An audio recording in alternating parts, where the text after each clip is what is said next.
शुरू। नमस्कार दोस्तों, आज हम पढ़ेंगे मैथ के एक चैप्टर के बारे में जिसका नाम है त्रिकोणमिति। त्रिकोणमिति में हम कई सारे आजकल के कंपटीशन एग्जाम में या फिर एकेडमिक एग्जाम में त्रिकोणमिति की अहम भूमिका है। त्रिकोणमिति में हर परीक्षाओं में त्रिकोणमिति से एक दो प्रश्न जरूर आते हैं, तो हम त्रिकोणमिति को सीखेंगे। और कंपटीशन एग्जाम में जैसे क्या होता है कि कम समय में प्रश्नों को सॉल्व करना होता है, तो त्रिकोणमिति का जो एक दो प्रश्न आएंगे हम उसे कम से कम 5 से 10 सेकंड में उसे हमें हल करना है ताकि हमें समय की बचत हो। और त्रिकोणमिति का प्रश्न बहुत ही आसान है, कठिन नहीं होता है। इसमें क्या है कि बस आप थोड़ा सा बेसिक कॉन्सेप्ट समझ जाइए, फिर उसके बाद प्रश्न कैसा भी हो आप बिल्कुल आसानी तरीके से इसे हल कर लेंगे। देखते हैं, हम बेसिक से सीखेंगे कि त्रिकोणमिति को कैसे सॉल्व करना है और इसमें प्रश्न भी कैसे भी आएगा हम उसे बहुत जल्दी ही सॉल्व कर लेंगे एग्जाम में। तो चलिए हम कुछ बेसिक से शुरू करते हैं और देखते हैं कि इसमें कैसा है त्रिकोणमिति। अब चलिए सबसे पहले इसमें देखते हैं कुछ टर्म्स में, जैसे कि इससे परिचित हो जाना है। साइन, कॉस, टैन, कॉट, सेक, कॉसेक, यही टर्म्स, यही सारी चीज़ें पूरी त्रिकोणमिति में है। इन्हीं के बेसिस पे हमें फॉर्मूले बने हुए हैं, उन्हें हमें समझना है कैसे फॉर्मूले हैं, और जो प्रश्न आएंगे इन्हीं से फॉर्मूले बनकर आएंगे। तो हम देखते हैं कि इसमें क्या होता है। सबसे पहले त्रिकोणमिति में साइन, कॉस, टैन इनकी भूमिका ज़्यादा है, तो हम इन्हीं से शुरू करते हैं। तो जो साइन, कॉस, टैन है इनका पहले कुछ फॉर्मूले देख लेते हैं, उसके बाद हम इस पर चर्चा करते हैं। जैसे हमारा ये है त्रिभुज। त्रिभुज में त्रिभुज जो है 3 भुजाओं से मिलकर बना है। ये एक भुजा है AB, BC और AC। ये जो AB भुजा है इसे हम कहेंगे लंब, मतलब ये खड़ी हुई लाइन है, तो हम इसे आसानी तरीके से कह सकते हैं कि ये लंब है AB। ये जो नीचे है BC भुजा, इसे हम आधार कहेंगे क्योंकि ये नीचे है आधार। और बची ये जो AC भुजा है, ये जो AC इसे हम कहेंगे कर्ण। और इन्हीं भुजाओं को देखिए, हमारे पास ये जो कुछ फॉर्मूले लिखे हुए हैं, साइन थीटा बराबर लंब बटा कर्ण, ये हमने नहीं बनाया, ये पहले से ही चले आ रहे हैं, ये पहले से ही मैथमेटिशियन लोग बना के गए हैं और इन्हीं को हमें समझना है। तो साइन थीटा बराबर लंब बटा कर्ण, कॉस थीटा बराबर आधार बटा कर्ण और टैन थीटा बराबर लंब बटा आधार। ये जो फॉर्मूले हैं ये सबसे आधारभूत यानी मूलभूत फॉर्मूले हैं, इन्हें हमें समझना है। साइन थीटा बराबर लंब बटा कर्ण, मतलब ये होता है साइन थीटा बराबर लंब बटा कर्ण। मतलब ये जो लंब है, मतलब ये हमारी ये भुजा AB, और उसके बाद कर्ण ये AC, लंब बटा कर्ण, मतलब ये कि साइन थीटा बराबर AB बटा AC।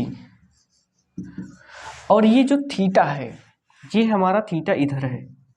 कोई भी त्रिभुज दिया होगा, कोई भी त्रिभुज, उसमें अगर हमसे पूछा जाएगा, मान लो ये 5 है, ये 4 है और ये थीटा है, तो हमें इस त्रिभुज में साइन थीटा के वैल्यू बतानी है। तो हम क्या करेंगे, साइन थीटा बराबर हमारे पास फॉर्मूला रहेगा लंब बटा कर्ण, यानी कि लंब क्या है, ये है, कर्ण लंब बटा कर्ण क्या है, ये। हालांकि इसे हम सॉल्व करके देख लेंगे। एक फॉर्मूला होता है पाइथागोरस प्रमेय का, कर्ण स्क्वायर बराबर लंब स्क्वायर प्लस आधार स्क्वायर। तो हम यहाँ से ये कर्ण निकालेंगे, फिर उसके बाद साइन की जो वैल्यू है उसे हम निकाल लेंगे। हमें बेसिक चीज़ें भी समझनी है, तो हम इस पर नहीं जाएंगे विस्तार में, लेकिन हम पहले इसे फॉर्मूले पर समझ लेते हैं। साइन थीटा बराबर लंब बटा कर्ण, कॉस थीटा पर आधार बटा कर्ण। आधार बटा कर्ण में क्या होता है कि ये जो हमारा आधार है और ये कर्ण। टैन थीटा बराबर इसी तरीके से लंब बटा आधार है, लंब ये हुआ, आधार ये हुआ। तो ये जो बेसिक फॉर्मूले हैं इन्हीं को प्रयोग करके हम आगे नए फॉर्मूले बनाएंगे। तो चलिए आगे देखते हैं। ये बहुत बेसिक है, इनमें ज़्यादा कुछ करना नहीं है और इनसे ज़्यादा कोई मतलब नहीं, प्रश्न इन पे नहीं आएंगे, इन्हीं के आधार पर आएंगे। और कुछ नई चीज़ें देखते हैं, जैसे हमारे पास कुछ फॉर्मूले हैं। साइन थीटा बराबर 1 कोसेक थीटा, ये एक फॉर्मूला है। Sine theta is equal 1 cosec theta, ये साइन थीटा बराबर 1 बटा cosec cosec theta. Tan theta बराबर 1/cos थीटा और सेक थीटा बराबर 1/cosec थीटा। प्रश्न जब भी आएंगे तो इनका उपयोग वहाँ पर किया जाएगा। अभी हम इसे ऐसे ही देख लेते हैं इसमें क्या करना है। और एक इसमें टेबल, त्रिकोणमिति में एक बेसिक टेबल है। जैसे हम अंकगणित सॉल्व करते हैं और अंकगणित में हमें कुछ चीज़ें जैसे गिनती, पहाड़ा, गुणा करना, भाग, ऐसे छोटी छोटी चीज़ें हमें आनी चाहिए, तभी हम अंकगणित सीख पाएंगे, अंकगणित के प्रश्नों को सॉल्व कर पाएंगे। उसी प्रकार त्रिकोणमिति में ये एक बेसिक टेबल है, इसे हमें समझना है कि ये आखिर ये टेबल होती क्या है, इसमें क्या है। तो इस टेबल में हमें कोण निकालना होता है। जैसे साइन की कुछ वैल्यू, कुछ साइन, कॉस, टैन, ये जो कोणांक ये है, इनके कोणों को कुछ याद करना पड़ता है। जैसे sin 0, sin 30, sin 45, sin 60, sin 90, इनकी वैल्यू होती है। sin 0 की वैल्यू 0 होती है, sin 30 की वैल्यू 1/2 होती है, sin 45 का मान 1/2 होता है, 1/√2। sin 60 का मान होता है √3/2 और sin 90 की वैल्यू 1 होती है। तो ये साइन की वैल्यू है और हमें इस टेबल को याद नहीं करना है, इस टेबल को हमें समझना है ताकि हम कोण को समझ पाएँ। जैसे साइन कॉस की वैल्यू होती है 1, कॉस 30 की वैल्यू होती है √3/2, कॉस 45 की वैल्यू होती है 1/√2 और कॉस 60 की वैल्यू होती है 1/2, कॉस 90 की वैल्यू होती है 0। हमें ये, अगर आप चाहें तो इसे याद भी कर सकते हैं, लेकिन याद करने की आवश्यकता नहीं। हमने क्या किया कि जो साइन 0 की वैल्यू होती है वो कॉस 90 की वैल्यू के बराबर होती है, साइन जो 30 की वैल्यू होती है वो कॉस 60 के बराबर होती है ये, और जो साइन 45 की वैल्यू होती है वो कॉस 45 के बराबर होती है, और जो साइन 60 की वैल्यू होती है वो कॉस 30 के बराबर होती है। मतलब ये इसी तरीके से टेबल बनती है।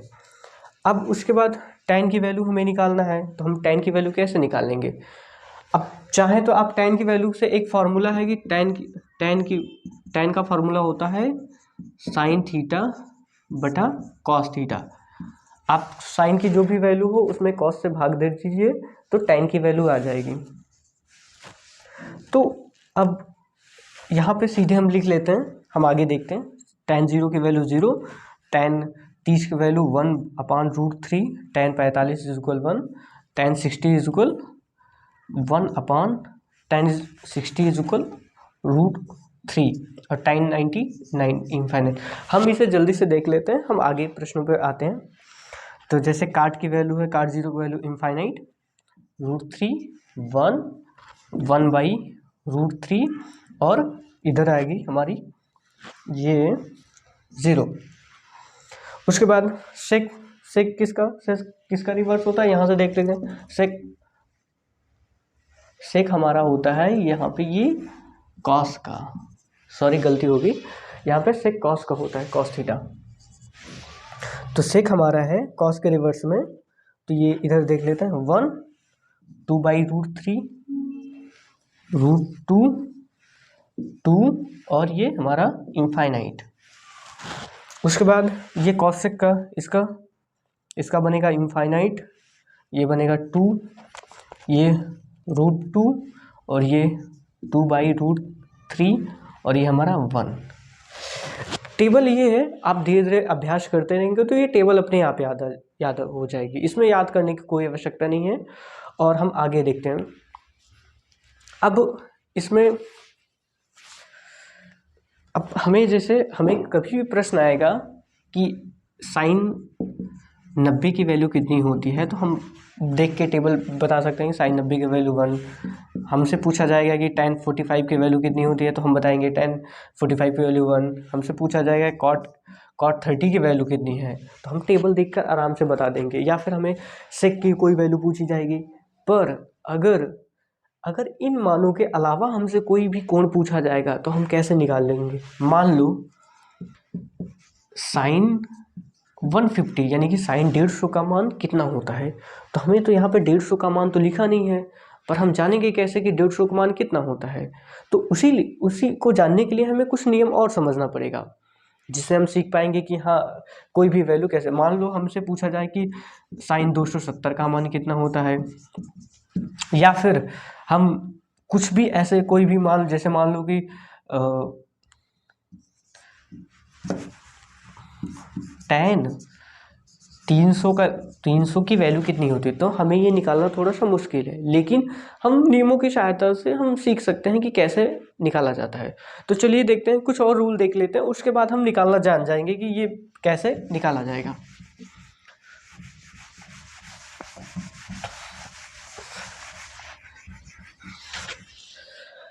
सबसे पहले हम एक चतुर्थांश बनाएंगे। चतुर्थांश की सहायता से हम समझेंगे कि कोणों को कैसे निकाला जाता है। तो चतुर्थांश एक ले लेते हैं। ये हमारा फर्स्ट, ये चतुर्थांश है, और ये चतुर्थांश का फर्स्ट पार्ट, ये सेकंड, ये थर्ड और ये फोर्थ। इसमें क्या होता है कि ये जो चतुर्थांश है एक्स वाई प्लेन पर है, मतलब दो तल इसमें प्रयोग किए गए हैं। ठीक है, जैसे कि इसे हम कहते हैं चतुर्थांश एक्स वाई प्लेन में है। इसमें सिर्फ लंबाई है और चौड़ाई है, ऊंचाई नहीं है, तो ये एक्स वाई समतल है। ठीक है, चतुर्थांश। अब ये जो है चतुर्थांश, ये जो पूरा कोण होता है वो 360 होता है। कोई भी प्लेन, अगर उसमें कोण पूछे जाएं कि कोई भी प्लेन हो जिसमें दो भुजाएं हो, लंबाई और चौड़ाई, वो हमेशा 360 कोण रखता है। तो ये टोटल इसमें 360 कोण है। ये 3 डायमेंशन नहीं है, ये 2 डायमेंशन है, यानी कि दो विमीय है, तो इसमें हमेशा 360 कोण होगा। तो ये जो 360 कोण होगा, तो ये हमारा है 0 और ये हमारा 90 और ये 180 और ये 270 और 0 को यहाँ पे 360, मतलब ये 360 अंश के कोण को हम 4 भागों में विभाजित किए, क्योंकि इसके 4 पार्ट बराबर 4 भागों में विभाजित किए, तो 4 कोण के टोटल 360 अंश के कोण को 4 भाग में विभाजित। ये हमारा 90 है, ये यहाँ से यहाँ तक 90 है और यहाँ से यहाँ 90 गुणे 4 यानी 360। अब ये हमारे चतुर्थांश का पहला भाग जो है, ये कितने से कितने अंश के बीच में कोण रखता है? ये हमारा रख रहा है 0 से 90 के बीच में। उसके बाद ये हमारा चतुर्थांश का जो द्वितीय भाग है, ये हमारा रख रहा है 90 से 180, रख रहा है टोटल 90 अंशी कोण, टोटल 90 डिग्री की, टोटल 90 अंश कोण ही रखता है। ये 90, ये 90, ये, लेकिन ये 0 से 90 रखता है, ये 90 से 180 और ये 180 से 270, ये 270 से 360, मतलब ये 180 से 270 और ये 270 से 360। अभी हम बताएंगे कि इसमें ये कैसे हो रहा है। अब देखिए, इसमें कुछ और चीज़ समझते हैं। ये जो पहला चतुर्थांश का पहला जो भाग है 0 से 90, इसमें आल प्लस होते हैं। आल मतलब सभी कोण सभी धनात्मक होते हैं। सभी का मतलब है ये साइन, कॉस, टैन, कॉट, सेक, कॉसेक, ऑल प्लस। आप थोड़ा सा कंफ्यूज हो रहे होंगे कि ऑल प्लस का इसका क्या मतलब है, तो हम थोड़ी चीज़ें समझते हैं कि आखिर हो क्या रहा है। इसमें ऑल प्लस है, बस आप थोड़ा सा धैर्य रखिए, आप समझ में आ जाएगा कि क्या हो रहा है। इसमें साइन प्लस हो रहा है, इसमें टैन प्लस और इसमें कॉस प्लस। अब आप सोच रहे होंगे कि इसमें all plus, sine plus, tan plus, cos plus आखिर है क्या। तो चलिए देखते हैं कि इसमें हो क्या रहा है। इसमें ऑल प्लस में साइन, कॉस, टैन का अगर कोई भी कोण, साइन, कॉस, टैन, कॉसेक, सेक, कॉट का कोई भी कोण अगर इस रेंज में आएगा 0 से 90 के बीच में, तो वो सभी धनात्मक होंगे। प्लस मतलब धनात्मक। 90 से 180 के बीच में अगर साइन का कोई भी कोण आएगा, साइन का कोण 0 से 90 के 180 के बीच में, वो धनात्मक। मतलब ये अगर हम आपसे पूछे साइन 90 का मान कितना होता है, तो वो हमेशा धनात्मक में रहेगा, क्योंकि ये 90 साइन 90, मान लो हमसे आपसे पूछे साइन 100 की वैल्यू कितनी, साइन 100 का मान कितना होगा, तो वो धनात्मक होगा। इसका अर्थ इतना ही होता है कि जो साइन 90 का 100 का मान होगा वो धनात्मक होगा। अगर हम आपसे पूछे साइन 150 का मान कितना होगा, तो मान तो निकालेंगे जो भी होगा, लेकिन उसकी जो वैल्यू होगी वो धनात्मक में होगी, ऋणात्मक में नहीं होगी। इसका मतलब यही है। अब आगे देखते हैं कि अभी हम समझेंगे कि आखिर हो क्या रहा है। फिर उसके बाद अब ये हुआ, और कुछ चीज़ें और देख लेते हैं, इसमें देख लेते हैं।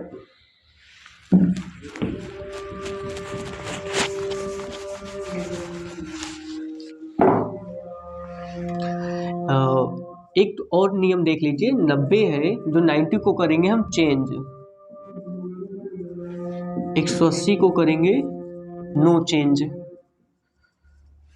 और 270 को कहेंगे ये हमारा चेंज हो रहा है,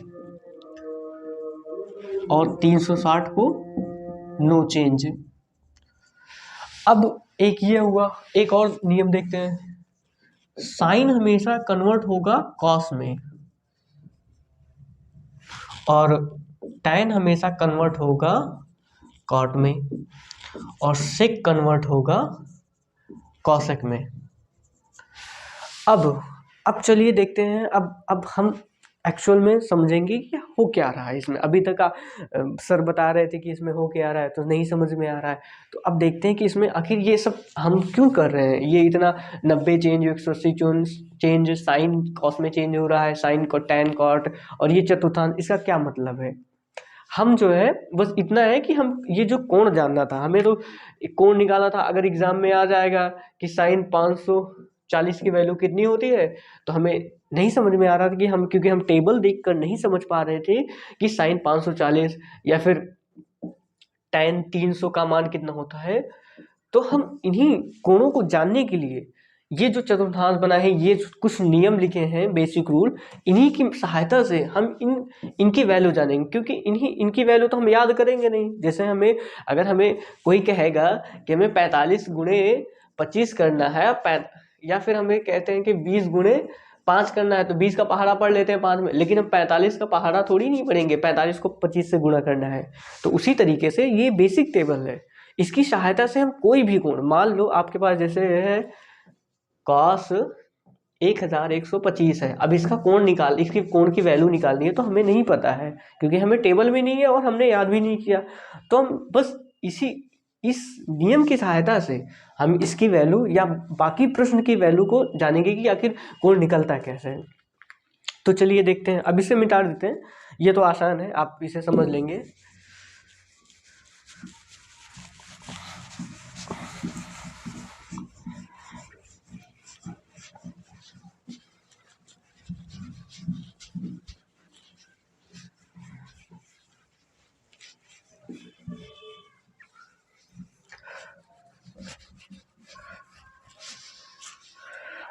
चलिए कुछ प्रश्न लिख लेते हैं, उसके बाद जो है हम अब एक एक प्रश्न पर चर्चा करेंगे कि आखिर ये हो क्या रहा है, कैसे होता है, कैसे प्रश्न सॉल्व किए जाते हैं। जैसे है हमारा साइन 120, फिर उसके बाद cos 150, tan 180, cos 390, sin 1120, cot 240, sin 945, sec 330, cot 210 और tan 300। अब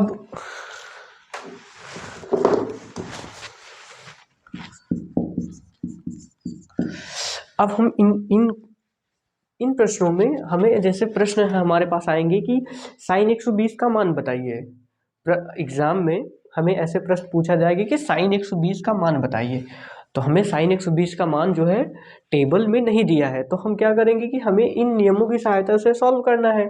तो एग्जाम में 5 से 10 सेकंड में हम इसे कैसे सॉल्व करेंगे, यही हम सीखने वाले हैं।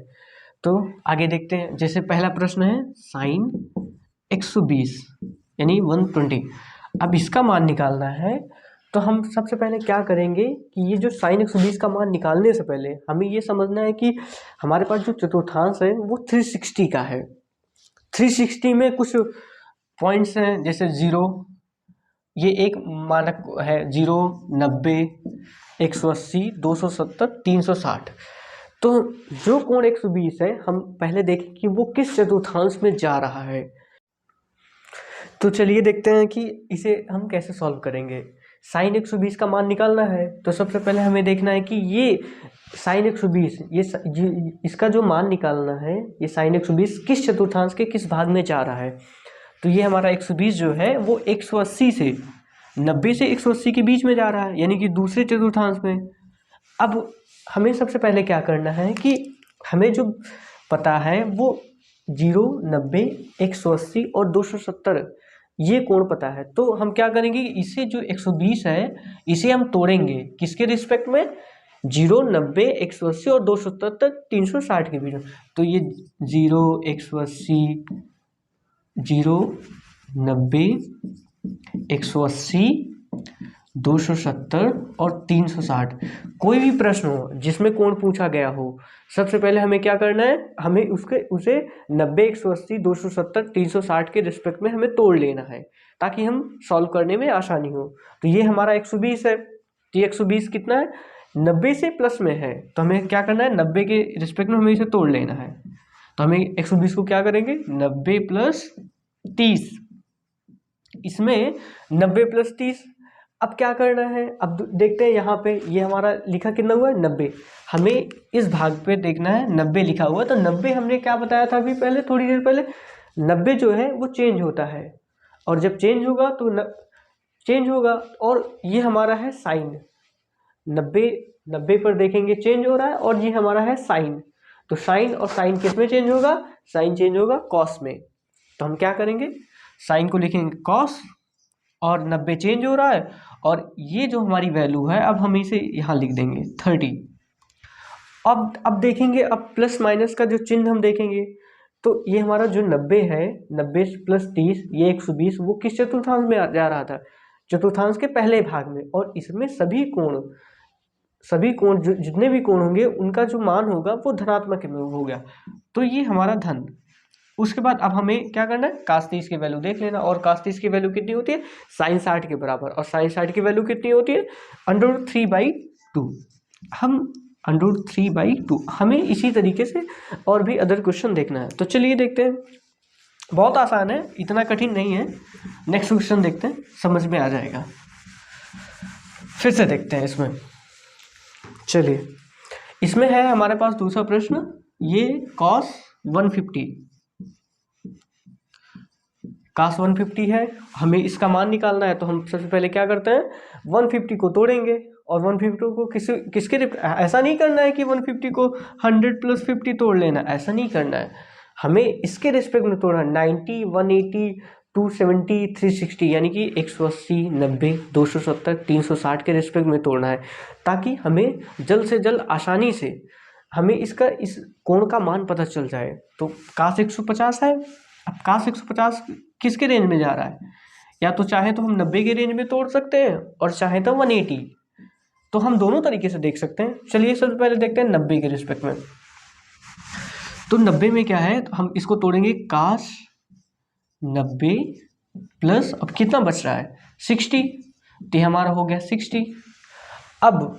अब यहाँ से नियम देखते हैं, ये हमारा लिखा है कितना हुआ, 90 है, और 90 में क्या हमारा था, 90 चेंज है, 180 नो चेंज, तो 90 चेंज बता रहा है, तो 90 को क्या करेंगे, चेंज करेंगे, लेकिन किसको चेंज करेंगे, cos को, और cos किस में चेंज होगा, cos चेंज होगा हमारा साइन में।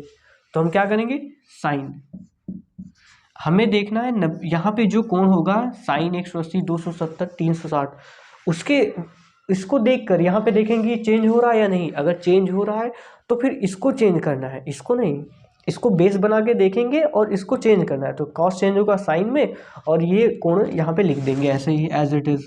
तो ये 60, अब साइन 60 का मान होता है √3/2।